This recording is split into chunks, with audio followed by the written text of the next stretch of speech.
This is a very special episode, and it's in regard to she who will not be named. When I first saw this individual and what they were getting up to in the video game industry, I completely understood that there was an agenda, that she was being externally funded and handled. And the best thing, what I thought to myself, and this was reinforced by another YouTuber, and I wish I could remember the video or the personality, but it was definitely a video game YouTuber. And they had a lot of experience. I mean, they were much senior to my channel, and they reinforced my belief. Like when I saw the agenda of this mouthpiece, I thought the best thing to do is starve her out with ignoring. Like, don't mention her name. Don't make a video about her. Don't do rants on it. Don't do it.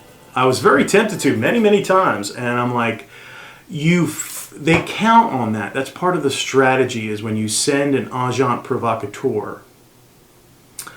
That's what she is. She was designed. She was custom built. None of what she did or does is organic.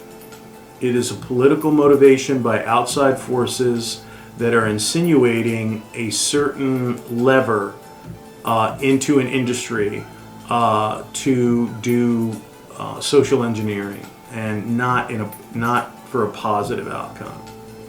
You insert somebody in there who is a mouthpiece, who is a representative, somebody that's designed to create wedges, that's designed to create controversy where it doesn't exist. They invent it, and they foster it, and they grow it. They become the symbol. They become this person that is insinuated. I mean, literally an agent, an agent provocateur, somebody that goes into a group, a country, a club, a gathering, a certain demographic of people, a gender, and they create division and wedges where they didn't exist before, where you just have this homogenized community that's comfortable. They may have an issue here or there, but it's again, lifestyles and people organically wind up finding an equilibrium and getting along. Whenever that is upset, it is usually by design. It is usually not organic. People think these things are organic, and many times they are not. People roll along in their regular societies and their regular, things, and they accommodate them. It's when you start rattling these things. Now, I'm not saying that there aren't injustices in the world that should be fixed. But typically, again, those will organically, people will come to terms with each other in their own communities, whether it's an online community or a traditional community, whatever. People will find their equilibrium. And people can either participate or create their own communities. Or again, it can all happen organically. It does not need manipulation or intervention. But what happens is when you see somebody like she who will not be named insinuated into a culture that was doing just fine with no issues, as I said before, there was never discrimination, gender discrimination in gaming, in the games themselves. I mean, are there dysphoric feminine ideal bodies put on some characters? Yeah. Men too. All the men are just just like these physical ideals.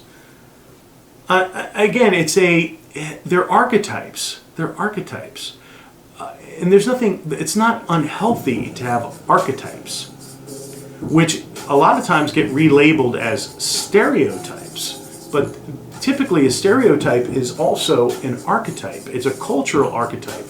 And those are the main drivers of culture. many times. Striving to be the archetype, or having the archetype represent something. So, she who will not be named was not fostered, did not come up just organically. She was selected, she was groomed, she was trained, and then she was unleashed on the video game industry. And she did a lot of harm. She did a lot of harm to a lot of people, and to the industry. But what everybody recognized at some point, the foundational YouTubers out there recognized that you had to starve her out. The best thing is do not engage. That is the best strategy for handling these people.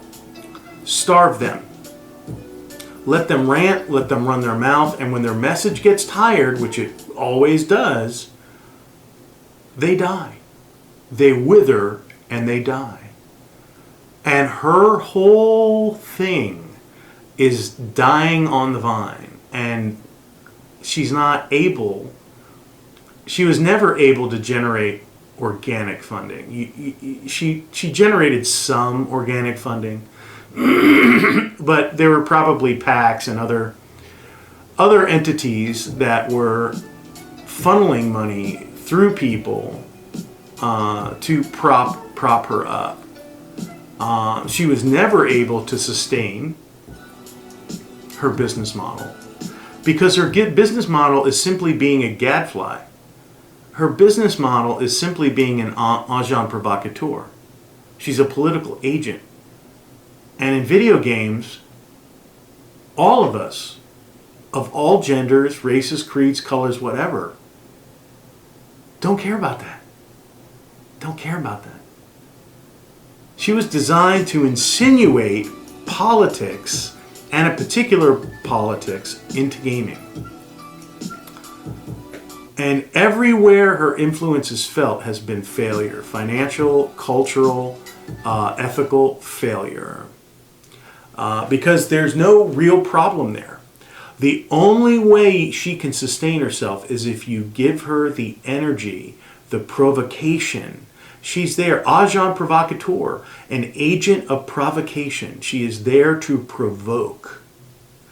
And if you don't provoke, if you simply do not participate, you drain her of energy. And you have to pump more and more money into it to keep it afloat.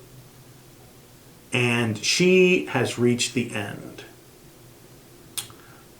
because she was starved. And I want to congratulate the YouTubers that had the sense to recognize, because that's a very sophisticated approach. You do not attack her. That is exactly what she wants. You do not try to diminish her. That is exactly what she wants. She feeds on it. She survives on it. She's an agent of provocation that has been funded, created, groomed, trained to create division where it did not exist. And I recognized her at the beginning with Gamergate, which doesn't exist. I mean, that is just a non-existent thing, you know. And I recognized that immediately. And I said, I am not going to make one video. I am not going to make any response. I'm not even going to use her name. And there was another YouTuber, as I said, who understood the power of that, of draining that energy, of letting her collapse under her own weight. And he reinforced that with me after a couple of months when Gamergate was burning hot. And everybody was weighing into it, and I refused. I would not do it. And this YouTuber had made a video or two, and he said, I'm not going to make another video. I'm not going to talk about her. I'm not going to mention her. I can see where this is going, and I am going to drain her of, I am not going to give her my attention. I am not going to have her feed off of my efforts, which is exactly the appropriate approach. And a lot of other YouTubers followed suit. So this person did one thing of a positive nature, which was she educated everybody in the gaming sphere, the YouTuber sphere, the Twitch sphere, that there are agents of provocation. There are agents provocateurs that are political agents designed to ruin our hobby. And they're out there. And as our hobby grows in power and influence and dollars and everything else, you're going to see they will try and rebrand her. They will try to keep her relevant, although there seems to be a pulling out, a withdrawing, because she is a failure. But you will see her raise her ugly, irrelevant head again, and ignore it. Ignore it. The power of I don't care. I will not give you energy. That's the key. Whatever you give energy flourishes. That's why crops that are close to the farmer's house grow bigger and taller. It's a fact. Plants that you go to a farm and you can see that the height of the plants, the closer you get to the actual farmhouse, the height gets higher. That's energy. That's positive energy. That's the life energy, the life force. Whatever you give your life force, good or evil, will prosper. If you see something evil that you don't like, draw your life force from it. Draw your attention from it. Don't focus your attention.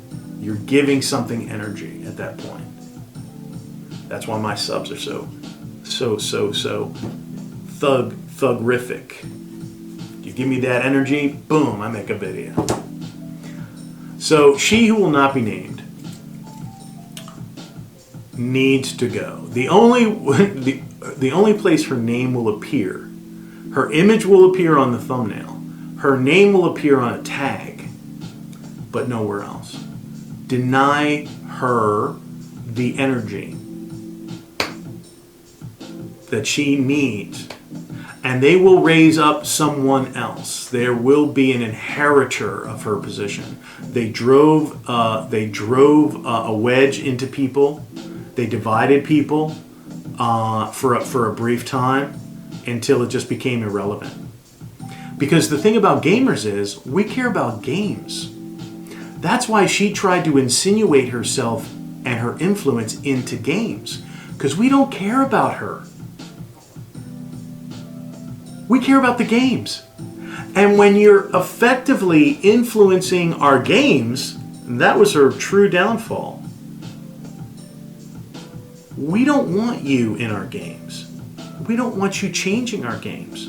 We don't want you diminishing the quality or the creative direction of our games with your political position. And again, regardless of whether that position is relevant, irrelevant, correct, or incorrect, you are tainting our hobby. Away you go. This has been El Viejo Toro, the Fancy Action Now, for the gamer.